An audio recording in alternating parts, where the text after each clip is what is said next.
Okay, welcome everyone to the third webinar in our summer educational webinar series on Shoreline Public Access. I'm Laura Dwyer, Public Educator and Information Coordinator for the Rhode Island Coastal Resources Management Council.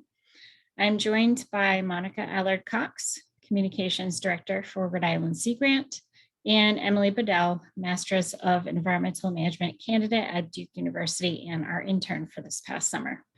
This webinar, Rights of Ways to Your Shore, the role of towns and the CRMC Adopt and Access program, will highlight the role of municipalities and community-based organizations in establishing, maintaining, and protecting shoreline public access in Rhode Island. Tonight we have Andrew Nota, Town Manager for the town of East Greenwich, who has nearly 30 years of experience working for municipal government, previously as Town Administrator in Jamestown, in a number of roles for the town of South Kingstown and 13 years in the town of Narragansett. We also will hear from Barbara Ray, Public Access Representative for the North Kingstown Harbor Commission. And she and Andrew will touch on coastal access issues and in municipalities, as well as the work they are doing to facilitate shoreline public access in their respective towns. We will conclude the evening with a presentation from Rich Hittinger of the Rhode Island Saltwater Anglers Association, who will talk about RISAA's role in ensuring coastal access across the state, specifically through the group's participation in the Adopt and Access program. And just before I get into housekeeping, I'd just like to offer my condolences to Rich and everyone who knew Steve Medeiros, the president of RISAA, who passed away earlier this week. He was a staunch advocate for coastal access in Rhode Island, and he will be missed. So our condolences. So as a bit of housekeeping, you're welcome. This webinar is being recorded so that it can be posted on the CRMC website along with the other two previous webinars. A question and answer session will follow our speakers tonight. We ask that anyone wanting to submit questions during the webinar, please do so using the Q&A function and not the chat function. Monica and Emily will be fielding questions as they come in, and we'll prioritize those posed to our speakers. So while we may not get to all of the questions entered into the Q&A, we are recording them and are working to compile a list of frequently asked questions from these webinars. We actually have some of them posted on the CRMC website already. And I think Emily is going to post a link to that in the chat.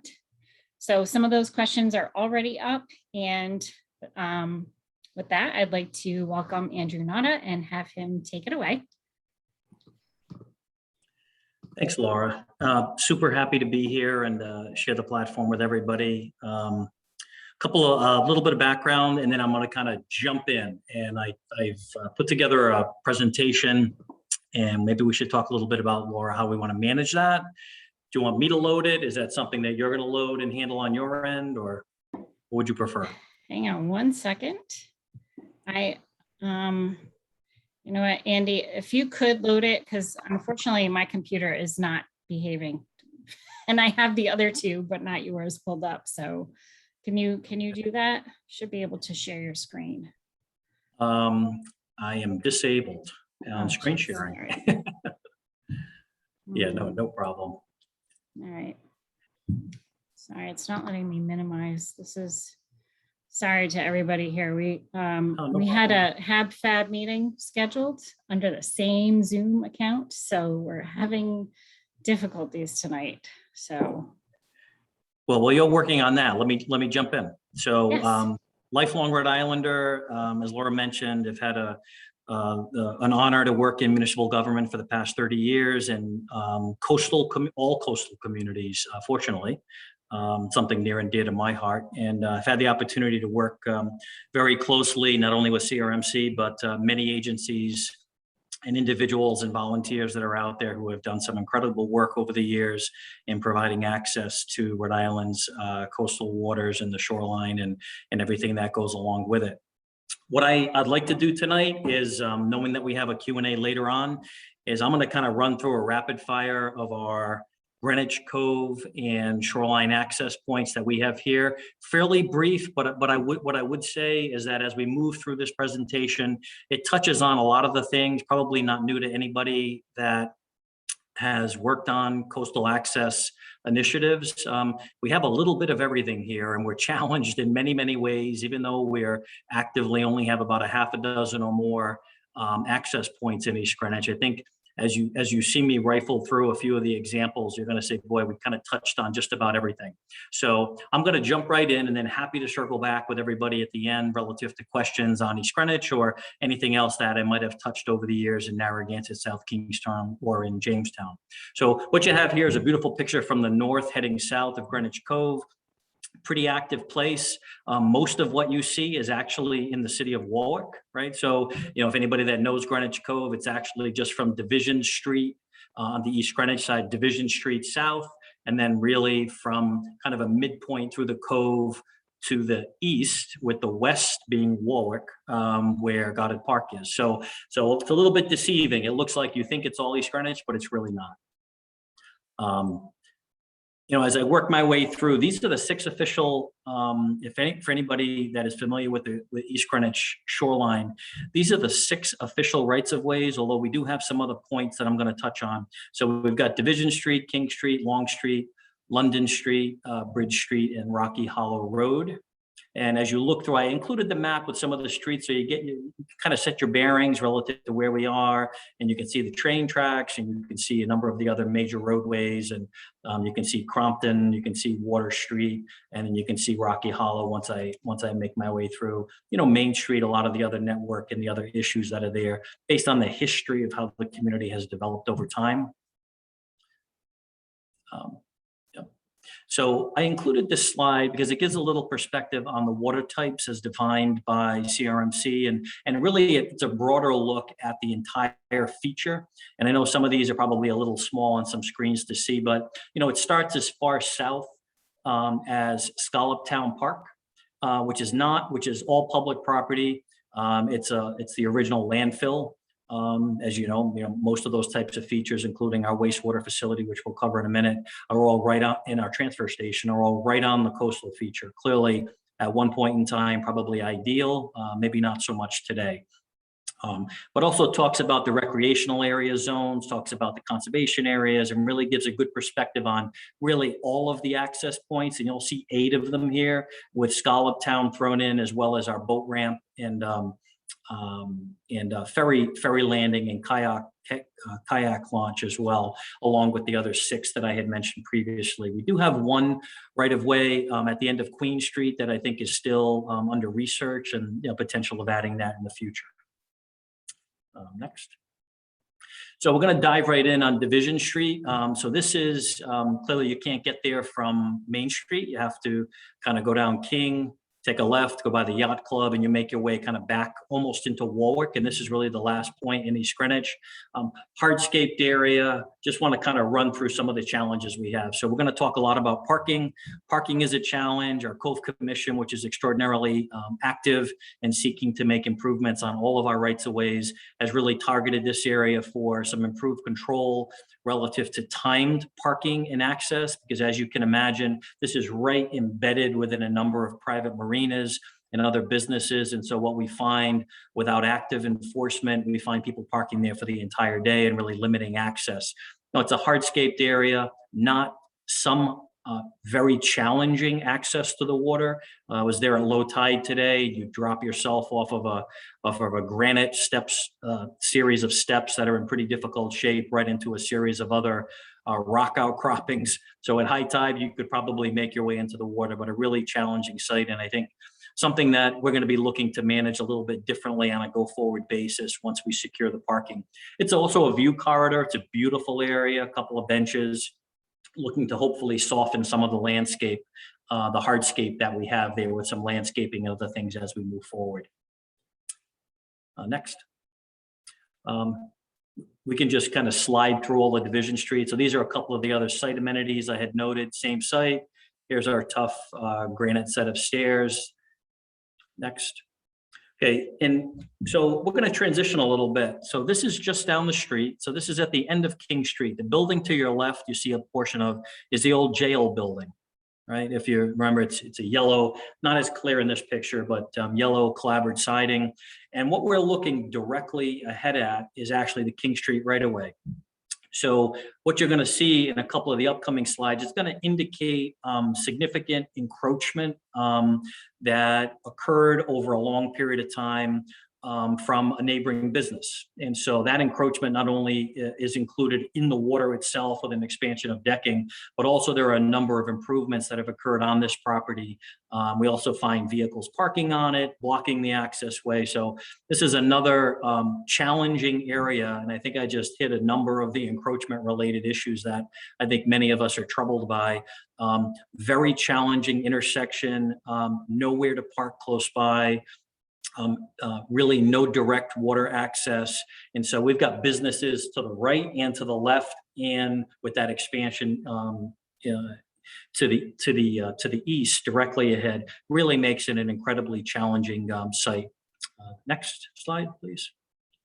So here's an aerial of that site. And so from left to right, you can kind of see the cars at the bottom are in a parking lot to an adjacent business. The building to the north is actually the jail building. And you can see a significant number of improvements that occurred. And, you know, I think one of the challenging things that we deal with in municipalities is really history, right? There's always great history when you're dealing with rights of ways. And so at one particular point, as you get your way to the water, you'll see the expansion of Blue, the restaurant and club that's located there. And, you know, at one point there was a lot of some positive momentum on a positive initiative to create a shoreline boardwalk that would really traverse the coastline for quite a distance. And this was really kind of the beginning, from what I'm told, of that process.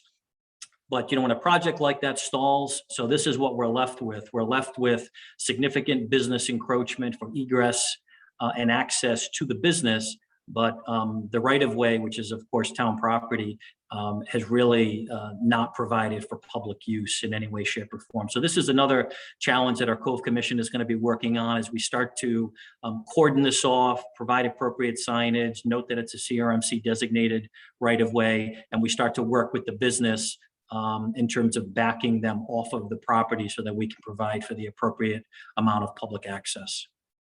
Next. So we move on to Long Street. This is another one that I think have got some, it's just extraordinarily timely. So where you see that red, it's an aerial view, it's an old shot, that red star. So what we have is Long Street is a street that, you know, part of it is still a paper street. And then when you get towards the shoreline, it really works on an angle. So to the bottom, just to the south of the red star, you're going to see a boat access, kind of like an old boat ramp. And so most people, I think even a lot of local residents, feel that has to be the right-of-way, right? But it's actually not.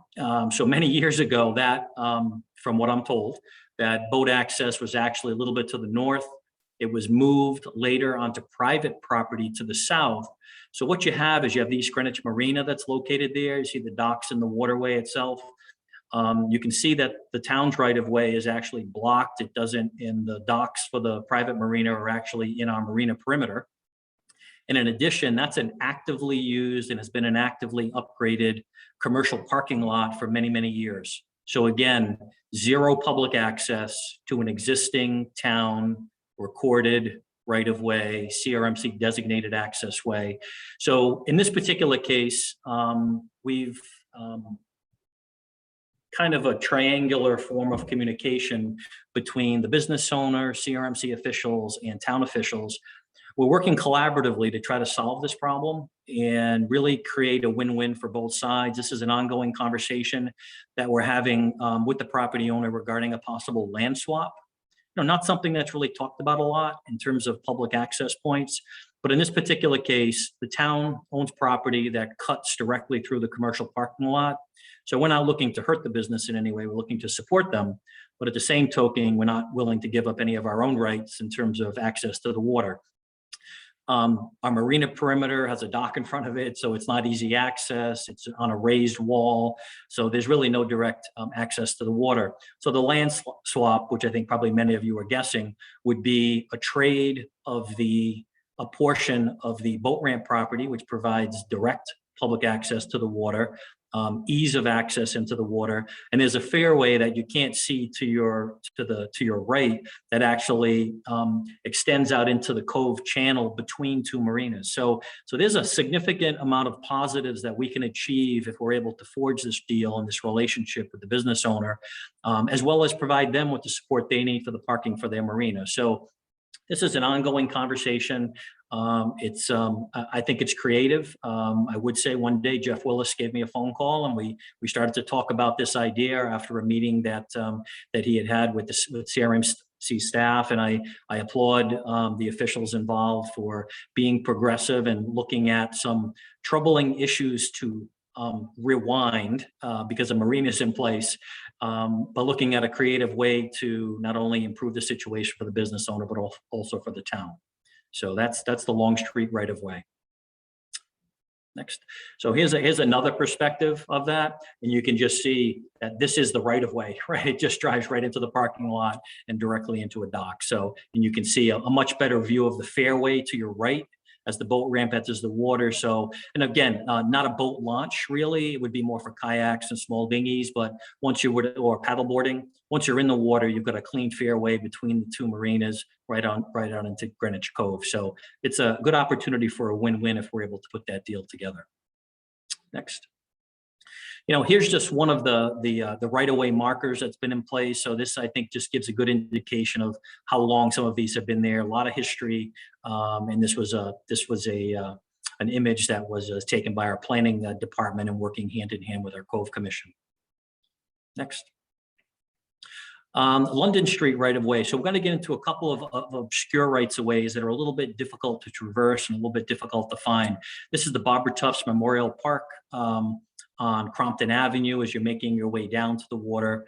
Crompton eventually ties into Water Street where we just were at the other rights-of-ways. Next. You'll be able to see some of the challenges that, so this is the access way. It's a gate that you can open and close. Very overgrown. We clearly have our challenge with many of the maintenance issues that we're all faced with in terms of professional town staff involvement as well as volunteers. The next few slides will show some of the other challenges. We've got quite a grade here in East Greenwich, you know, from the Hill and Harbor area all the way down to the water, which carries itself right to the shoreline. So here's another example of really a challenging, accessible location, something that's not too bad. It's definitely salvageable, but something that we really need to refocus our efforts, not only volunteer efforts for some of the brush and the easier things to maintain, but I think some sound investment that needs to be made, you know, should we wish to openly promote and provide access. Clearly, we've got some work ahead of us in terms of dealing with some of the safety issues that you see. So Bridge Street, I'll be frank with you, I've worked in East Greenwich. I've just entered my third year, and I wasn't even aware that this one existed. It's an obscure site, not very natural, and you'll see by the next couple of slides, it's something that is some thought's gonna have to be put into it relative to access, really just a natural trail. You can make your way down to the shore, not easily done, and really with no investment that's incurred. It's probably the least developed of all of the rights-of-ways that we have in East Greenwich. But again, as I run through these slides, I like the visuals because I think it just kind of hits home for everybody that's on the call, all of the normal challenges that we have. And it really doesn't matter what community I had worked in, whether or not it was in Jamestown with their close to 40 rights-of-ways. These are the similar types of images, all depending on kind of time and place and when there was a movement in a given area in a neighborhood that might have spurred development and opening of access and maybe a volunteer effort. Well, then you have others like the Bridge Street right away that have just kind of been preserved but kind of lost in time with very little access and very little effort. So our Cove Commission will be spending some time on this one just to really assess the value that this right of way has and how much work they're willing to put into it. Next, please. Okay, so we're making our way down Rocky Hollow Road, and this is going to give you a perspective on a Rocky Hollow right-of-way.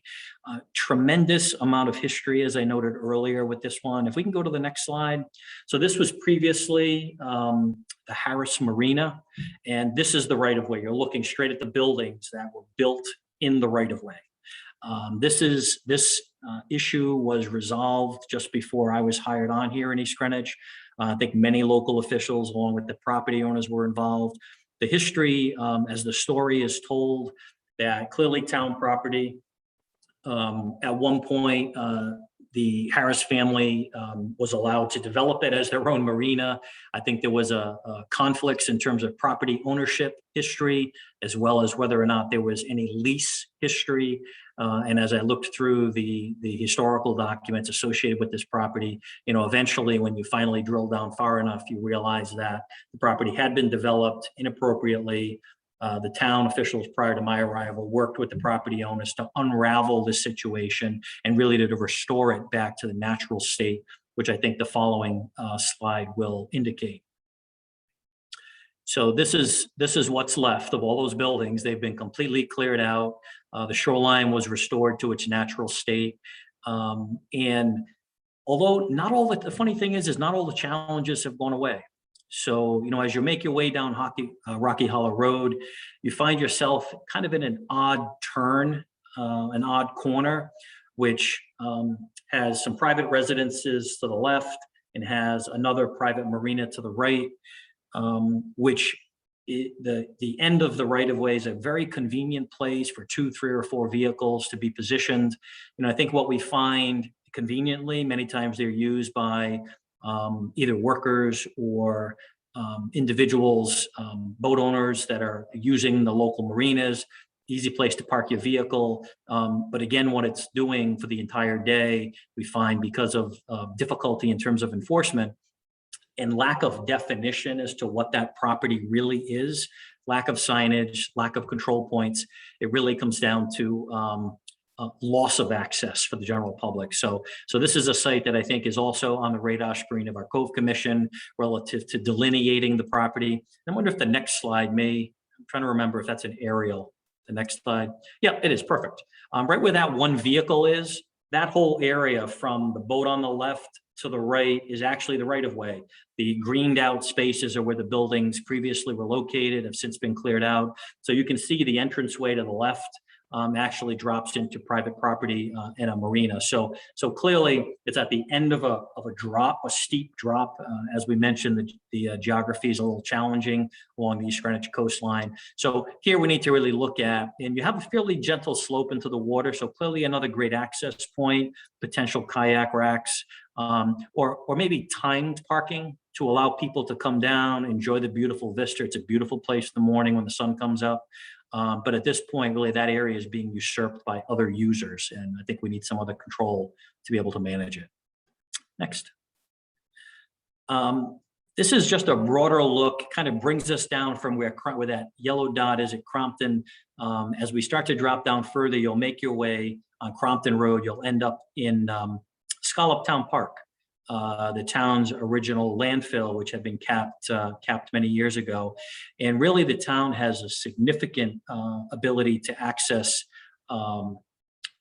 points there. But as you're making your way down that stretch, you also pass our Overlook, which is a large parking area on the upper level.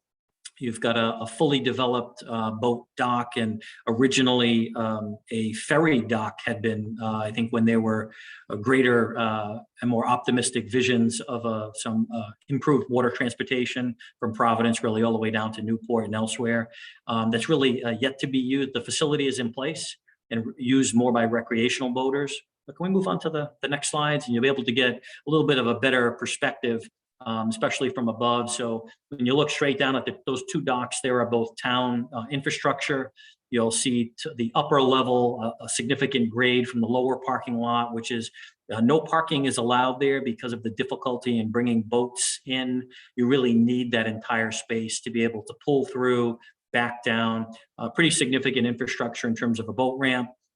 Our harbor master maintains dock slip at this particular location as well. But the structure is really fairly significant due to the fact that it was going to be used for ferry landing at one point or another. Significant parking in the overlook. So once you drop your boat off, you're able to drive your way out, park your truck and or trailer in that location and make your way back down, where there's a transient dock and also a dinghy dock as well that not only supports boaters who are launching, but also supports those members in the community that are out on their own moorings. Next. Yeah, just another perspective of the ferry landing and the boat ramp. Next. From the water side, you get a better perspective on the scope and that elevational change up to the upper parking lot. Next. So pretty good size parking. Again, just visuals. I'm sure we'll have these posted. So for anybody that wants to go back later, we can go to the next. Yeah. Yeah. So something that exists here, and it's really an extraordinarily hot topic at the moment, is our really the infrastructure associated with our sewer treatment plant. It's the only plant that we have in East Greenwich. It handles approximately half of the community, with west of Route 2 not being connected to this plant. In addition, on that property is also an older transfer station. So we're probably one of the smallest towns, if not the smallest, that still has trash pickup that's built into our tax base. So part of what this transfer station still does, it's not only utilized for select recycling initiatives, whether or not it's scrap metal, mattresses, things of that nature. But we also still take away trash for those who don't want it to be picked up at their house, curbside. So we're looking at this particular location. We're presently engaged. Contract was awarded just recently on an extraordinarily comprehensive waterfront study, all the way from Scallop Town Park, all the way to Division Street. And clearly this corridor is, and everything that we're talking about today is going to be a major part of that, focusing on recreational access, pedestrian access, looking at the potential of a relocation of our transfer station off of, away from the, of course, there are environmental issues involved here, away from the coastline in a very sensitive cove, especially deep into the cove in conservation waters where it is. So it's something that's gonna really take some time for the community to kind of decide exactly how we want to integrate the modern businesses, the core commercial fishing corridor that still exists in East Greenwich, which it's known for going back several hundred years, as well as the landfill, the transfer station, and the sewage treatment plant. So we have some significant municipal infrastructure on the shoreline of this extraordinarily sensitive and beautiful cove. So we're going to be working through our waterfront study to look at future options, hopefully some creative options to improve access and to protect our environment in that particular area. Next. Yeah, good overview of how extensive the infrastructure is in that location. So that's an aerial. Right at the very bottom is the transfer station. The other thing I forgot to mention, we do have a significant parks garage there. All our parks facility and all their equipment are located here, as well as you can see from the aerial, a comprehensive sewage treatment plant infrastructure. Next. Yeah, so I included this slide. This is on the outskirts of the transfer station property. One of the key pieces as we finish up with a couple of more slides is really the coastline itself. And one of the main goals of our waterfront study from Scallop Town Park all the way to Division Street is to look at, it's been talked about. I think the project was so grand, it's a bit daunting at times, but to integrate a coastal feature where there's a walkway that provides for unimpeded access along the shoreline as far as we can. And we're going to work around a couple of obstacles along the way, but you can see in and around the transfer station itself from Scallop Town Park, we've got more than sufficient property to provide for, safe and appropriate, improved public access, walking trails and things of that nature. So that's going to be another major feature of our waterfront study that's underway. Next. We can go to the next. Yeah, we can move through the last couple of slides. So the reason why I included this slide, it's an aerial, and as you can see some of the trail network that already exists, you can see right along the coast, that whole property is Scallop Town Park. You can also see the parking area that's located there, the gravel parking area. That's pretty much where vehicular access stops. Now, going back about 10 years or more ago, Rhode Island DOT worked with the town on the concept of developing a Walwarkey Screenage bike path connector. And that connector, from the very bottom of your screen where the Muskerchug River comes off the cove and kind of heads to the west, was a pedestrian bridge, bicycle pedestrian bridge over that area that would link onto, I think we're still on Old Forge Road at that point, and then provide access into Potawatomi, down Ives Road, into Goddard Park, and then eventually would make its way back up into East Greenwich. So recently we communicated with DOT officials in the planning division. They've included some funding in 2024 for additional study. So when we talk about public access, we talk about getting people to the shore and making our rights of ways accessible.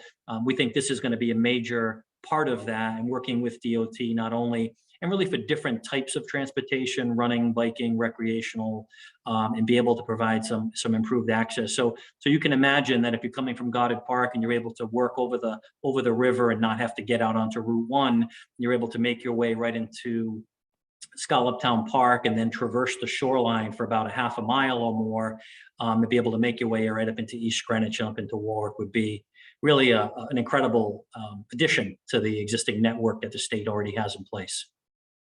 Next. Now, that's just an outline of Scallop Town Park and the landfill, and you can see how that envelops the area. Just two more quick slides. Yeah. Here's an indication of what some of the trail system looks like today in that area. You know, most people don't make their way all the way up into the park, so I encourage anybody that's there to get in, park your car, get out, walk around a little bit, and you know, it's quite a nice walk, and there are some incredible views looking back north from that location. And this last shot really just gives two aerial perspectives. The one on the left, kind of facing north, with much of that being in Warwick to the top of that, and really south looking back, which picks up the majority of the marinas and other infrastructure that's in East Greenwich, and really gives you a perspective of how deep the cove is and why the waterways really transition from recreational to more conservation. So that's just a quick, fast breakdown of the access points that we have here in East Greenwich. Touched on as many issues as I could, and would be happy later on in the presentation to wrap up with any questions and answers. Thank you. Thank you so much, Andy. That was very comprehensive and detailed, so really appreciate that. Okay, so next we have Barbara Ray. And Barbara, I'm just going to queue up your presentation.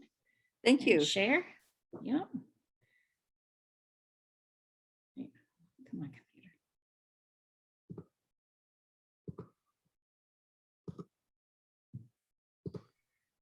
Okay. Great. Whenever you're ready. Okay, yes, let's just start with the first slide, please. I am Barbara Ray. I'm on the North Kingstown Harbor Management Commission, and we are very fortunate in North Kingstown. We have about a 30-mile coastline, and we have access pretty much from the north side to the south side. At the north end, this is a beach at Quonset, and I'll come back and talk a little more about how this beach came to be as a right-of-way. But you can see some people like to go there, sit on the beach, go fishing, or just watch the big barges come in with all the cars that dock at Quonset. And then the bottom one is the John H. Chafee Preserve, otherwise known as Rome Point. This is a DEM park. People walk through the woods and go way out to the end. The very end is Rome Point, and from about the end of October through March, people walk down and look at the seals. So these are both lovely places to go, quite different in the character of their beach. Quonset, as many of you know, was a military complex during World War II, and then it came back to the town, and we got some lovely access points. I do have one question about Rome Point. Rome Point is a DEM managed park. I found it curious that DEM and CRMC don't get together and put out a right-of-way sign there. It might not be obvious when you see a parking lot that parking lot goes to this lovely beach. So I'll just toss that out as a question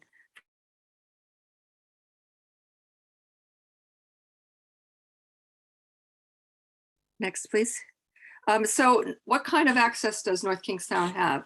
We're very lucky. I think sometimes people just think of rights of way as being roads or paths to the shore, but we have beaches, as I just said, from north to south. We have a 3.5-mile bike path that goes from Post Road in the north end all the way out to Calf Pasture Point Beach. Goes through, this was part of what the town and Quonset worked out. We do have some designated rights of way. We have 18 mooring fields, which people can apply for. Sometimes if you would like to have a mooring in Wickford, you're going to be a very long time on the wait list, like maybe 15 years, but you can still apply. We have yacht clubs and marinas, and we have just made 2 rights of way. The Allen Harbor Marina and Wilson Park have 24/7 boat ramps. We have state municipal parks and land trust properties. I've mentioned Quonset already. We have scenic vistas in historic Wickford Village. We have nonprofit and historical sites that all have walking trails or in some cases direct access. For example, you can go to the Gilbert Stuart Museum in the spring. You can have access to Carr Pond, and you can see the buckies, which are river herring, swim up the stream. So we do have several fish ladders. We have roads to the shores for walking and biking and scenic vistas. We also, in our harbor management plan, have freshwater ponds and lakes and access to Narrow River. And we have seal watching boat tours and ferry rides to look at the lighthouses around the bay. So we feel that we have a lot of access. Not everyone has the same interest or reason why they want to go to the shore. Next slide, please.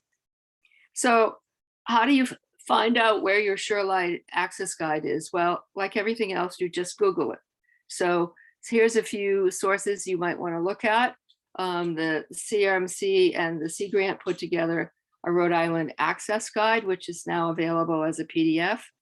North Kingstown has a very excellent recreation department, and they have a website with probably 80 or so sites. They tell you how to get there, what amenities are there, what you can do, fish, kayak, take a walk, whatever. Quonset has its own webpage that tells you about the 4 rights of way that they have. The Chaffee Preserve has its webpage, and specialty groups like the Narrow River Preservation Association, if you're interested in kayaking or hiking and access to the Narrow River, you can go to their website. But pretty much any kayak organization, fishing organization, boaters, these days they all have a website. So I suggest anyone's just looking for things to do, that's a great place to start. Next, please. So how did we get here? All the cities and towns are required by the CRMC to have a harbor management plan, and considering rights of way is part of the harbor management plan. So in the early 1990s, the town of North Kingstown started working both on its comprehensive plan and its harbor management plan, and groups of citizens went and got paper plat maps, and we went up and down the whole 30-mile coast looking for opportunities for what might be a potential right of way. It's pretty easy to see. You look at 2 properties, and if they don't butt up next to each other and there's a gap, then that's a possibility it could be a right of way. So about 1994, we adopted our first harbor management plan, and we've done 3, 4, 5 updates. Every 5 years, you have to do an update. So in 1999, I don't know if this was a pilot project, but the CRMC looked at 21 potential sites that were on our list. Basically, they went from the south end at Narragansett all the way up to Wickford. Pretty much any road that you take south on the east side of 1A or in the north part of town on the east side of Post Road eventually gets to the water. So of the 21 sites that they reviewed, 13 were found to be not public sufficient evidence. And what that turned out to be is Wickford and North Kingstown were in the 16, 17, 1800s. They were shipbuilding, they were merchants, they were farmers. And then in the late 1800s, there was a railroad that came down from East Greenwich and maybe further north so that people could take ferry boats to Newport. And then around the 1920s, automobiles became more common and people wanted to go to the shore, maybe have a summer home. So a lot of these big agricultural areas were subdivided into plats, and to make those plats more saleable, they included some rights of way. So if your plat had 130 houses, even the ones up close to 1A or Post Road had access to the water. And these are some of the ones that were found not to be public. We did have 3 that were designated, 2 on Loop Drive and Phillip Street at the end of Loop Drive. 1 was not resolved and 4 were under review. In 2004, the town nominated the Allen Harbor Marina boat ramp, the Wilson Park boat ramp, and the North Kingstown Town Wharf as CRMC rights of way, and those have been approved. In 2004 and 2005, North Kingstown had a great opportunity to work with the Quonset Business Park. I'm not sure if everyone knows, but when a project in the waterfront of the town, any town, is being developed, the CRMC requires them to have a public access plan. So this is how we got the 3.5-mile bike path from Post Road to Calf Pasture Point, the Sphinx Neck Beach, which is right next to Calf Pasture, about across the channel, Compass Rose Beach, Blue Beach, and these are all rights of way, and they all have signage and their rules of operation. They're pretty much sunrise to sunset. And then in 2020, we decided to see what we could do. And so we have established a subcommittee, which is 2 members of the Harbor Commission, 2 members of the Conservation Commission, plus the town staff person of each committee to consider how to progress rights of way in the future. Next slide, please. So we still have a lot of goals. Our first goal is to identify our rights of way. And now at least we have online GIS plat maps, which is a lot easier than rolling out the old paper maps. But once you think you found it, you have to kind of determine what's the history of that place, what's the legal status, and where is it actually? Over time, as Mr. Nota noted, sometimes the right of way isn't really where you think it is. Then our process means that the Harbor Commission will nominate to the Town Council for approval, and then they will nominate to the CRMC.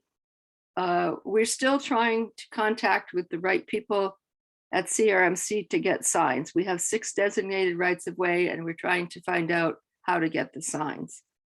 We want to continue to require public access in all new waterfront development in all zoning categories. And I think an excellent example of that, we're developing the old Wickford Elementary School. It'll become condominiums, and the proposed developer knows that we're interested in public access, and his preliminary design shows public access both on Academy Cove and Wickford Cove. So then we're trying to establish more parking, because you can walk or you can bike to the shore, but there's no place to park. We would like to learn more about Adopt a Spot. Some of the things we don't know, who can adopt, what's their time obligation. If somebody adopts a spot for a year and then they decide they don't want to do that anymore, does that mean the town is now responsible? So we don't really know how Adopt a Spot works. We also want to educate North Kingstown rights of way about rights of way and what their responsibilities are. I would say that almost nobody ever looks at the plat map to see if they're next to a right of way. They could be next to a utility zone, or there could really be a right of way, or that right of way could belong to their neighborhood, but they don't really know. And we have probably lots of neighborhood rights of way where people their way. And then we want to continue as a town to maintain and improve our rights of way, determine what the maintenance requirements are and how that can be accomplished and funded. Next slide, please. So some things that I found useful and the committee found useful as we were trying to work on this. The CRMC under the right-of-way topic has numerous guides. The first thing is the 1998 edition is posted of the harbor management guidelines for the development of municipal harbor management plans.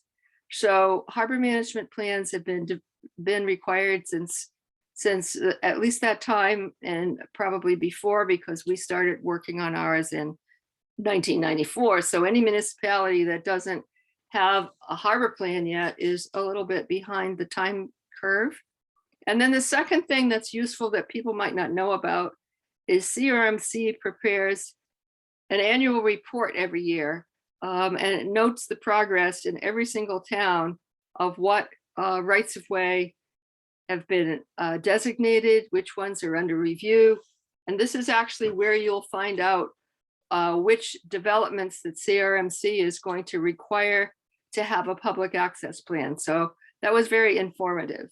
Next slide, please. So I wanted to talk a little bit about what NIMBY is, because it means different things to different people. NIMBY is not in my backyard. And in a generic sense, there are some people who don't want anyone, anywhere, anytime to do anything, even if the project or the development has positive benefits. Just kind of have to work around those people. Then there's lack of trust, fear of strangers, especially in the neighborhoods after dark, and fear of cultural change. Who's coming to my neighborhood and what are they doing?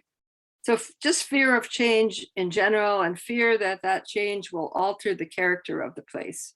Fear that property values will be decreased. Loss of privacy of nearby residents. Liability. If somebody gets hurt in the right of way, who's responsible? Who performs and pays for needed maintenance? Where is mean high tide anyway? You can walk laterally along the beach if you have a right of way access, but mean high tide is an 18-year average that has to be determined by somebody like NOAA with scientific instruments. So it's not always easy to see if you have a road that goes to what looks like high tide, maybe it crosses over private property. Was the street actually platted to the water? So it's not as simple as it looks. And then we have the bad behavior of visitors. So if you have a right of way, what are you going to do about trash? Lack of the trash cans? Who does the beach cleanup? Who maintains the trash cans? Rowdy behavior, noise, vandalism. If you have kids partying on the beach, it can be very distressing to the neighborhood. Lack of portable toilets, no parking. Nobody wants strangers to park on their lawn. Doggy waste, danger. Sometimes people insist on going to the beach in inappropriate places. I'm sure we've all heard the tragedies that occur, for example, in Narragansett when someone tries to fish off the rocks and they get swept off. We've had some cases where people tried to drive down to Bissell's Cove. It used to be that you could drive down Worsley Avenue, drive on the shore, cross over at low tide to the backside of Rome Point. And guess what? The tide comes up. Usually it's teenagers. They wade over to the other side, bang on the door of the residence, and they're in a big panic. You have to get the tow truck, but they never want you to call their parents. And then you have people that this is a neighborhood issue. People just want to leave their stuff in or near the right of way for future use, their kayaks, their boat trailers, and their beach chairs. And this can sometimes lead to disagreements between neighbors of the right of way. Next slide, please. So parking is a problem. I heard Mr. Nota say that parking was a problem in his town. So the problem is that most streets accessible by, but everybody wants to park their car. But there is no inherent right to parking when a right-of-way is established. So over time, the town councils, upon petition from the neighbors, have made all the waterfront areas no parking. These parking bans have gradually appeared over a long period of time, essentially privatizing the shore. I read with interest the Providence Journal on July 23rd. Barrington is trying a novel approach, and I'm anxious to see how this all works out. So the issue that they thought they would work on is, can the municipality make more on-street parking for beach access if criteria are established for safe parking? So they noted the following, that under the National Fire Protection Code, NFPA 1, a street is required to be 20 feet wide for an emergency vehicle. And they also have to be able to drive within 50 feet of an exterior door that allows access to the interior of a building. So they decided that 26 feet wide would be the minimum that might accommodate on-street parking. So they are currently conducting a street width inventory to see if they have candidates for rights of way where the town could actually make real parking spots. So there may be some opportunities to increase parking. And this might be, if this approach works out, this might be something that all of our towns could look into. Next slide, please. So that's the end of my commercial for North Kingstown. We welcome you all to come and visit. You might get lucky and see a bucky or a seal. Thank you very much.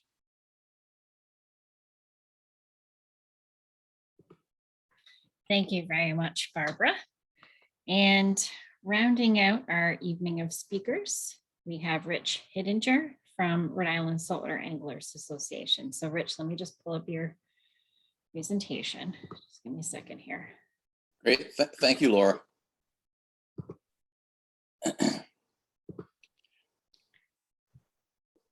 Well, I just wanted to indicate to everyone what Rhode Island saltwater anglers have been doing for the last 20 years, actually, to protect public access. We have long been what I would call a sounding board for public access issues. We don't own any public access and we don't control any directly, but we have entered into agreements with CRMC and some towns to adopt an access. And those are actual written legal documents that I'll describe a little bit more. We also have done a similar program with DEM with Adopt a Ramp. And that is a program with DEM to basically keep an eye on boat ramps. And we have a number of those agreements in place. And it's interesting, the wide variety of things that we've gotten involved with. We were asked by the Attorney General to provide assistance in the case that they brought forward for public access down in Westerly at Mesquamicut Beach. So I'll talk about that a little bit as well. And then we get calls from our members and from other people who see our name on the public access signs about obstructions. And like the two previous speakers indicated, some of the problems are that you have encroachment into the public right-of-way, encroachment from commercial and from residential operations. You have public right-of-ways which are totally overgrown and can't make it down to the water. But in addition, what Barbara was just talking about, the parking situation, is a real issue for fishermen who are trying to access right-of-ways, because without any fishing, without any parking, it's difficult to, to get to that public right of way, fish for the evening, and potentially bring out some fish that you've caught, bring them back to your vehicle. So those are all things that we've looked at. And in addition, I'll talk a little bit about the ways that we've provided testimony in support of public access. So Laura, the next slide. Most of these are just going to be picture slides, but one of the things that I wanted to talk about with the Adopt and Access, like I said, this is a written agreement between the town, or among the town, Rhode Island Saltwater Anglers, and CRMC.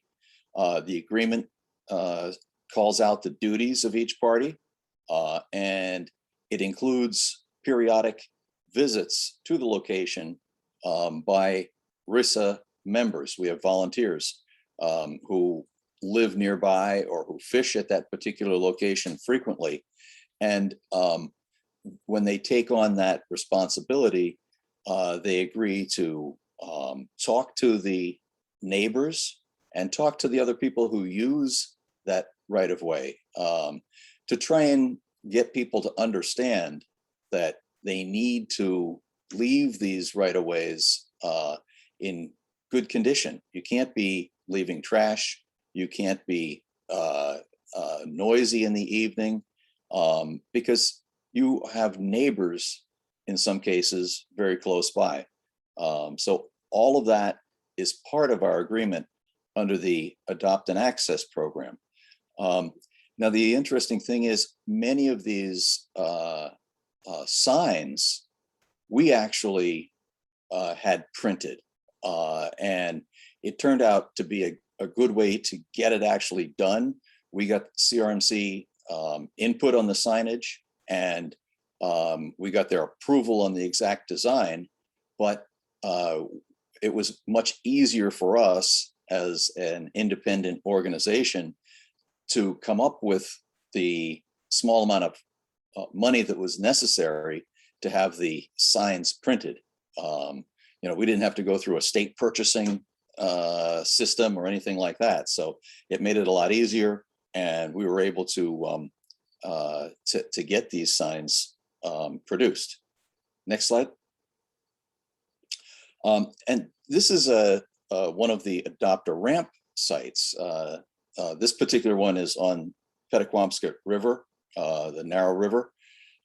And this site, as you see it right here, was just recently renovated. But again, it has the CRMC access sign, and it has some information here about the Rhode Island Saltwater Anglers Adopt a Ramp program. Laura, next.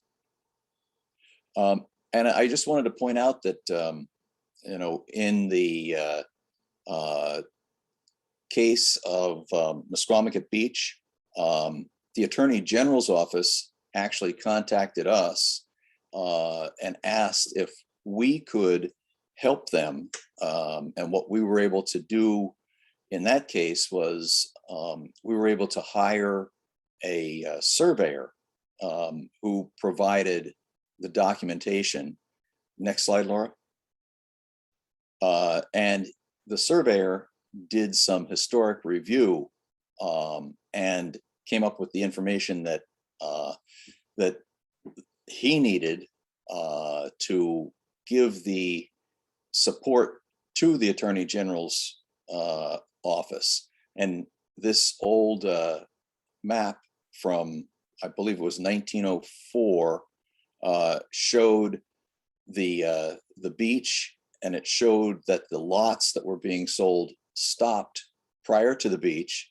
And in addition, it showed a right-of-way coming down between the lots about every 10 or 12 lots. So there were rights of way all along Atlantic Avenue, between Atlantic Avenue and the beach.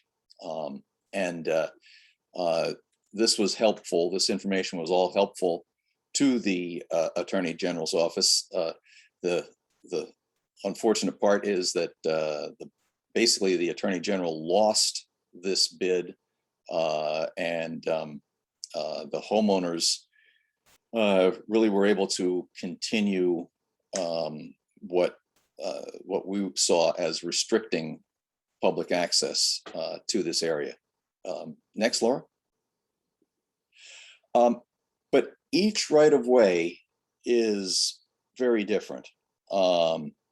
This particular right-of-way is on Tuckerman Avenue in Middletown, and this is a RISAA adopt an access right-of-way, but it became very overgrown, and in addition,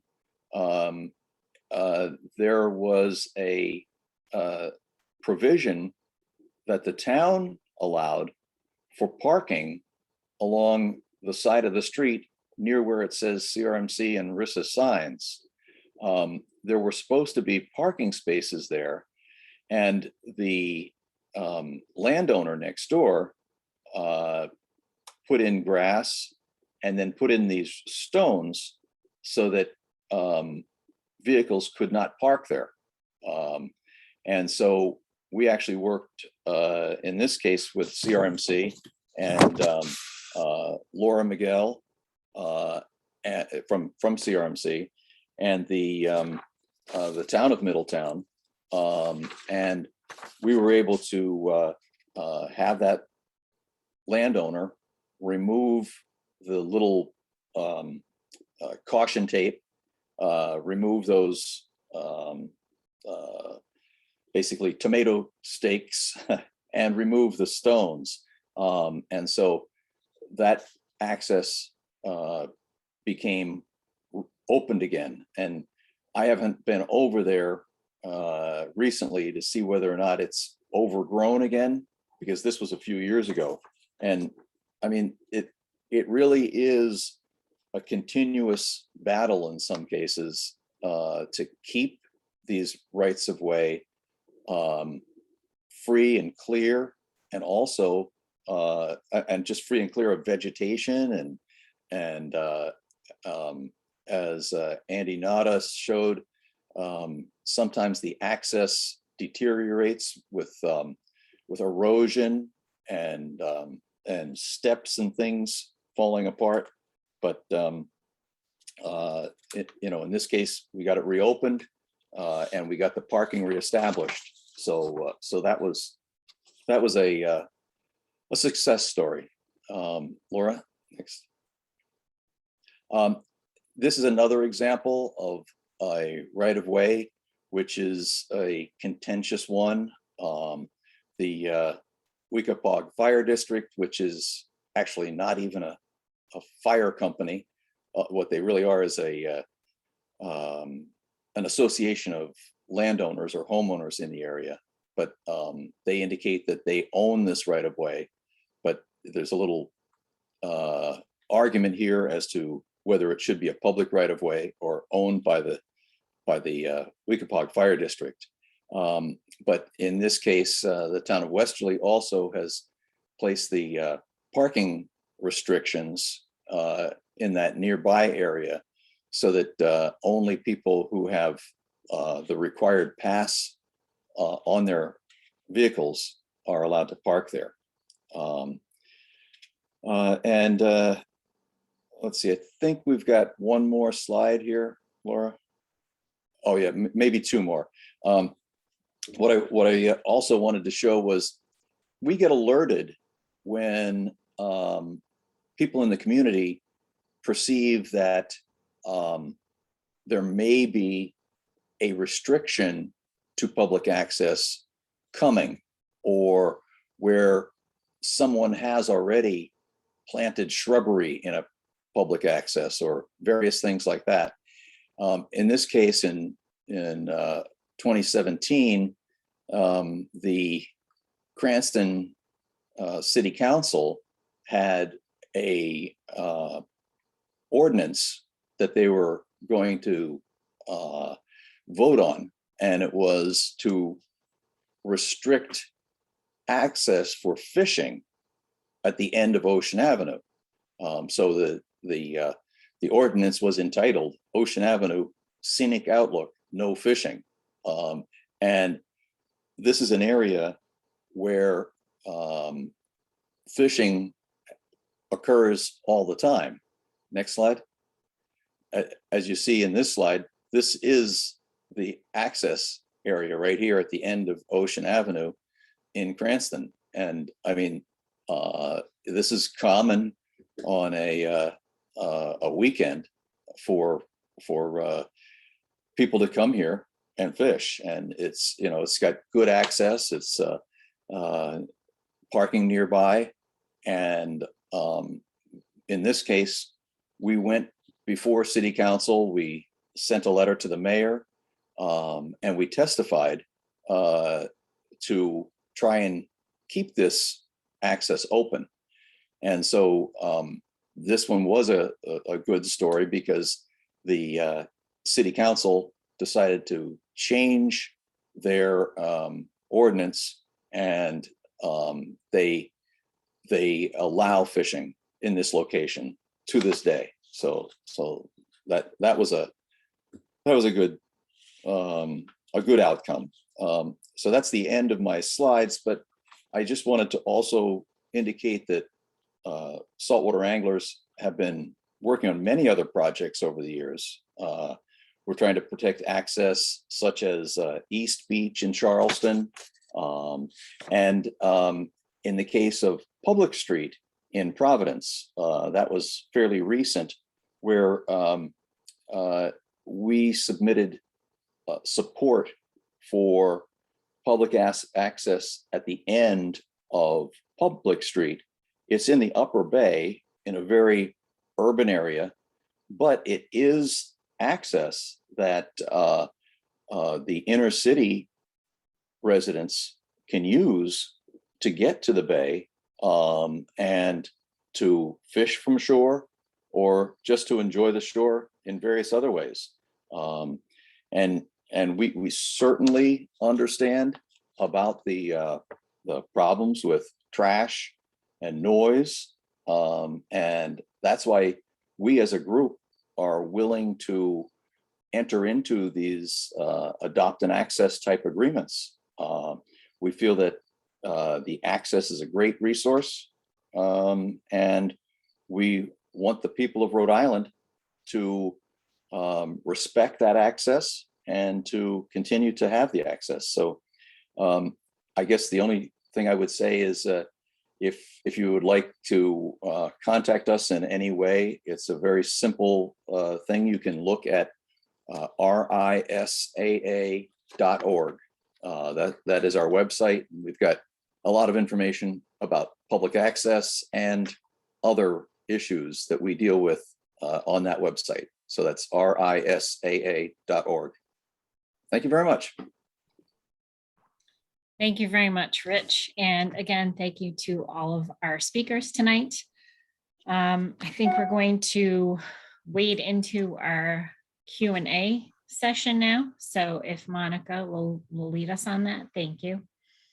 Great, thank you, Laura.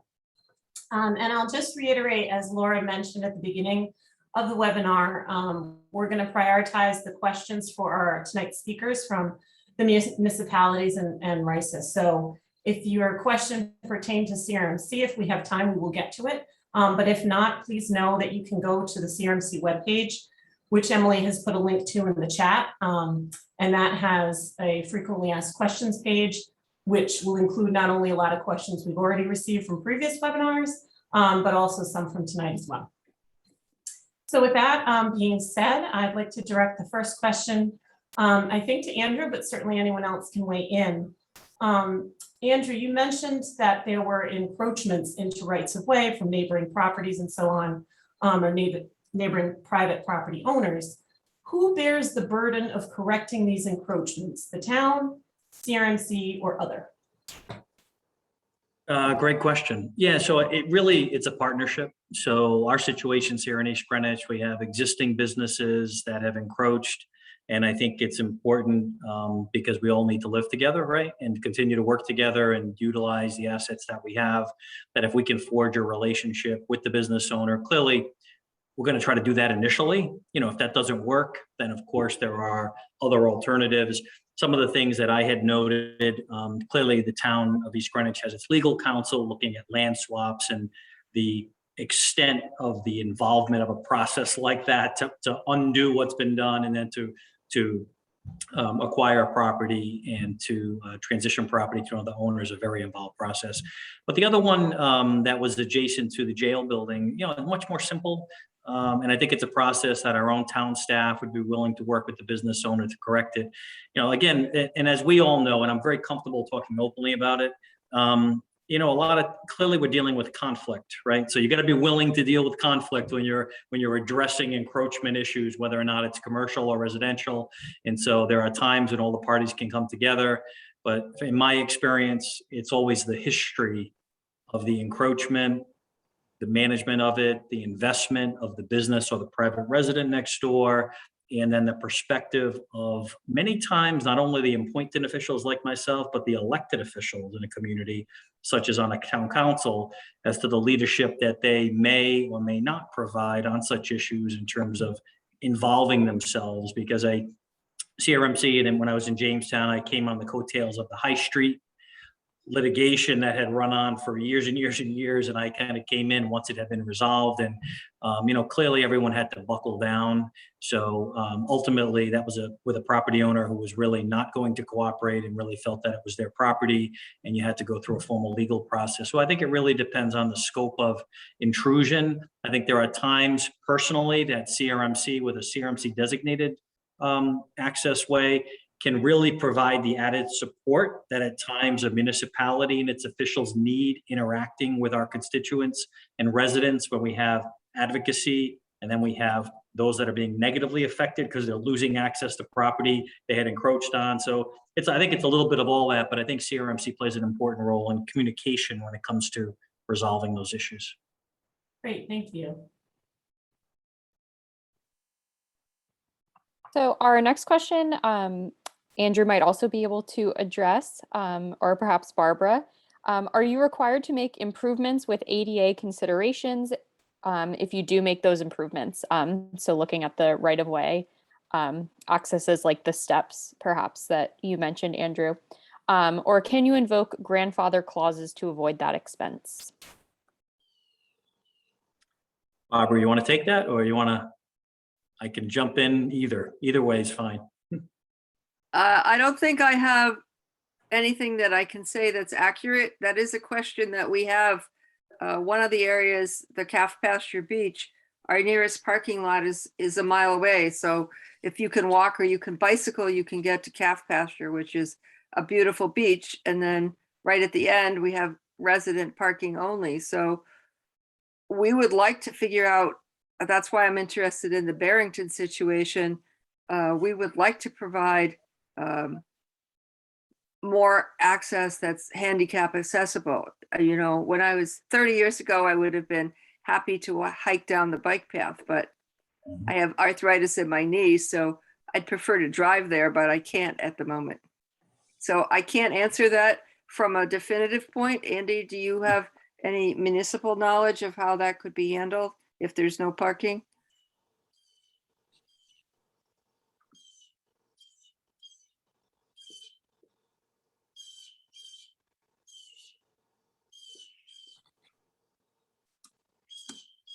In my experience, it really CRMC has worked collaboratively with municipalities on looking to those rights of ways that are conducive to limited investment, limited disturbance, but providing ADA access to the shore. Clearly not every right of way is conducive to that, because I think just even any access to the shoreline is sometimes just prohibitive for so many different reasons based on the intrusion and the disruption to the coastline that would be needed. So I don't think that there is in my opinion, and clearly there are many officials online tonight that can correct me, that there's a definitive requirement to provide for ADA access.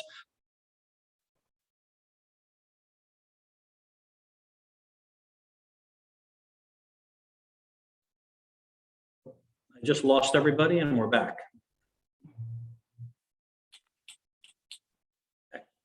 Actually, are you hearing me now? All my computers just went down and now they're back.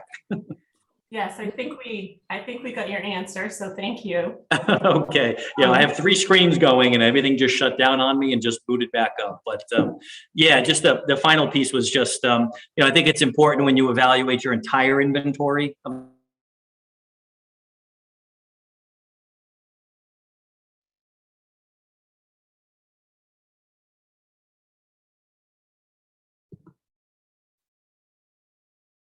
Monica, I think maybe we should just Yeah. move on. Okay.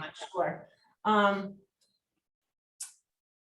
So we do have another question about lack of parking around access areas. I think some of that has been answered already, but certainly I know it's a question that's come up a lot for CRMC and others. Can anyone speak to any more activities that are being done to improve parking around public access areas? Well, one of the things I can add is that we have tried to push for additional parking in several locations, and it really is up to the municipality, whether or not parking can be made available. What we've gotten primarily from CRMC is that they provide the access, and that the parking, if it's not directly in the access, is up to the town. So and it's been a mixed bag. So sometimes the towns have been very cooperative. Speaking with CRMC and with the interested parties, and sometimes it's just not been possible.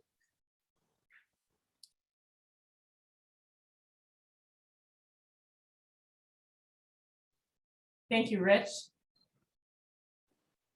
Thanks. Oh, go ahead, Monica. Sorry.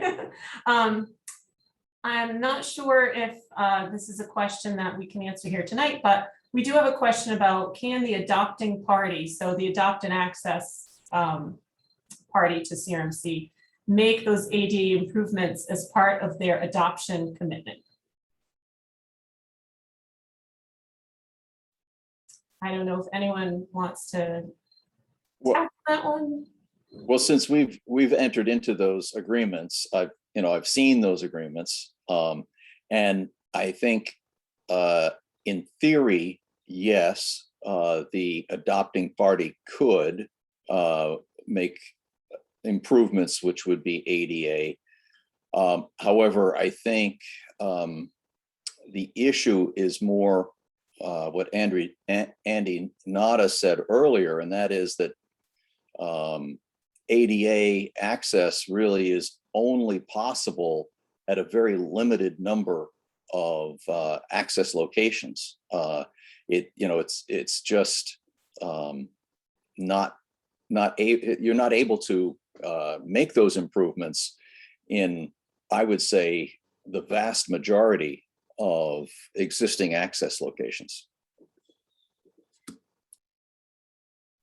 Thank you. Monica, before we move on to the next question, I just wanted to interject here and just offer for Leah Feldman of our staff at CRMC to talk a little bit about some parking research we're currently doing with Roger Williams University. So Leah.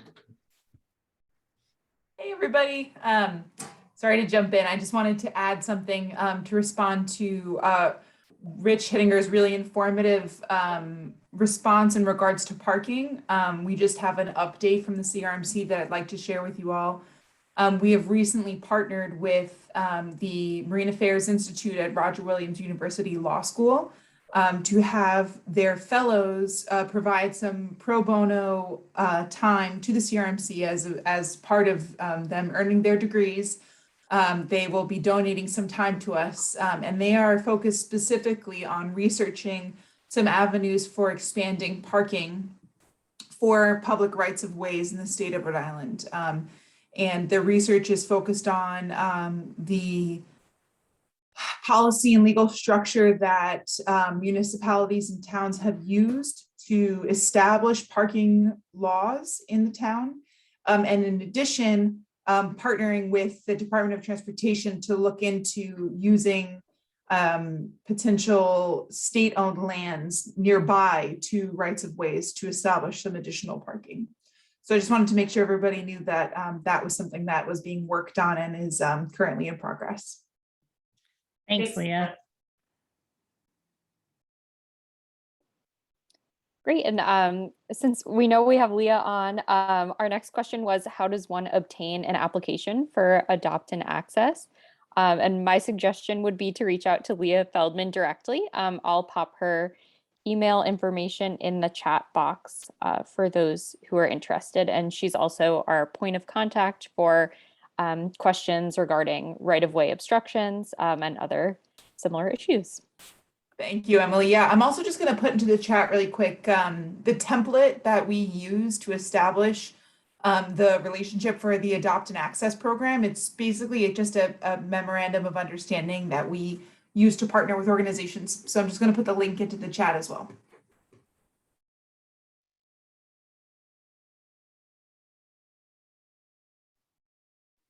Thank you. It looks like we have a couple more minutes for questions. So if anyone still has any questions that haven't been answered yet, please feel free to type them in the Q&A. I do have a question that pertains to CRMC, but also to the towns. And Andrew, they mentioned Narragansett specifically, so this might be one that you could tackle. In New York, you can walk onto any public beach without paying a fee.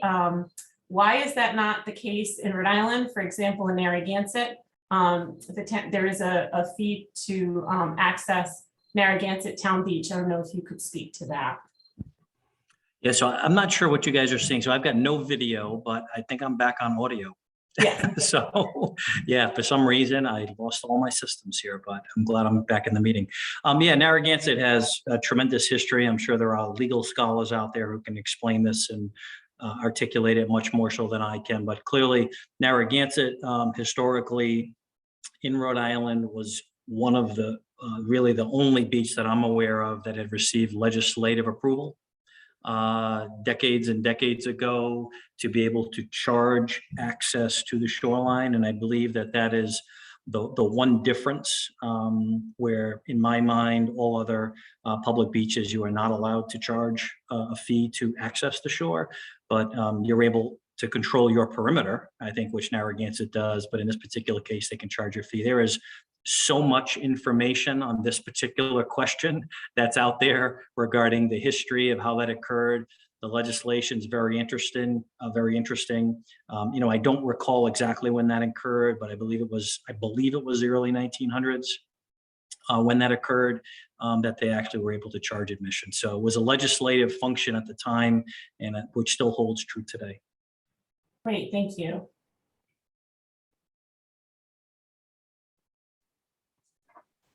Alrighty, our next question is, does the public have the right to prune overgrown bushes at CRMC right-of-ways that aren't regularly maintained? And I suppose anyone could jump in on this one.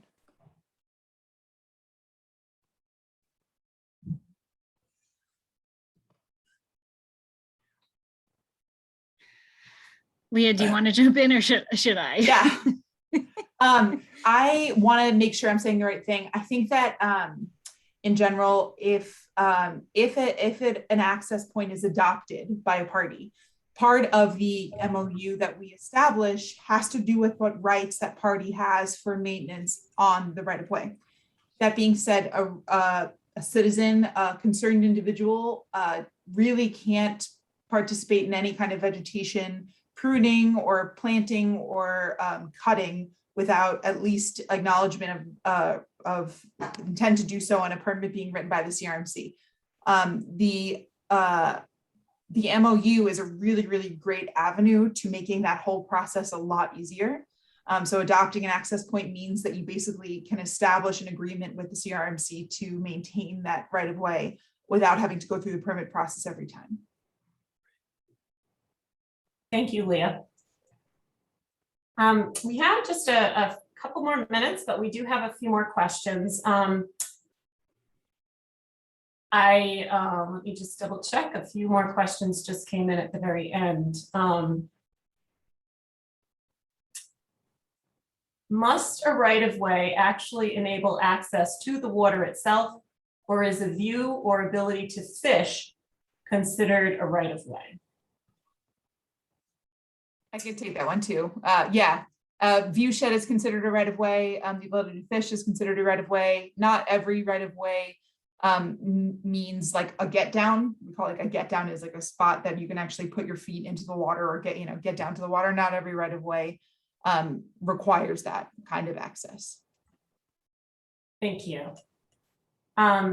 We also have a question about, is there a plan for rebuilding the public boat ramp at Fort Wetherill?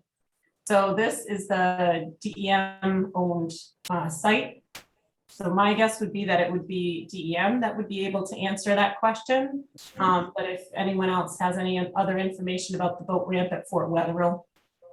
Yeah, I can add a couple comments. So I happen to be town manager there for about 5.5 years, and we raised the same question. I think everybody knows Jamestown is challenged with no deep water access. So clearly that is deep water access, although it's one heck of a boat ramp, the slope to try to get a boat out. I think that would be one you'd see a lot of videos with probably trucks in the water at the end because of the slope that was there. So in inquiring about that directly with DEM, they really felt that the recreational use of the cove for diving and other recreational pursuits, plus the amount of investment it would take to make that a safe boat ramp, really dissuaded them from investing funds to rebuild it. So I think Jamestown continues to look for other options, really tough coastline to put in. We've got a couple of very shallow, low water ramps, but it doesn't look like the one at Fort Wetherill was on the list for any major investment. Thank you. So we're at 6:30 now. There are still a couple of questions left in the chat, and Laura, I know that we'll be looking at those afterwards to see if we can provide any answers through the FAQs or another way. We also have in the chat, Emily has shared a post-webinar survey, so we'd love for your feedback on this. Thank you to everybody who attended. Please feel free to fill out the survey. That will help us as we plan future events. So thank you. And with that, I'll turn it back to you, Laura.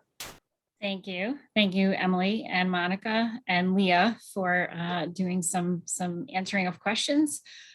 Just wanted to thank everyone for attending tonight. Thank our speakers one more time. You've been excellent. And it was a great way to wrap up our summer webinar series, in my humble opinion. And I just wanted to, before we sign off for the night, while you're all diligently filling out your surveys, just wanted to take a moment to thank Emily Bedell, who has been wonderful as an intern for Monica and I this summer. She has been a force in helping us to pull off these webinars. We couldn't have done it without you, and many other public access related projects that we did this summer. So thank you, and we're gonna miss you. All right, and so I think with that, we're gonna sign off. Thank you, everyone. And again, please check out the public access page on the CRMC website. You will find this webinar and our FAQs and lots of great resources there. And please reach out if you have any questions. Thank you, everyone. Have a good night. Thanks so much. Thank you. Good night.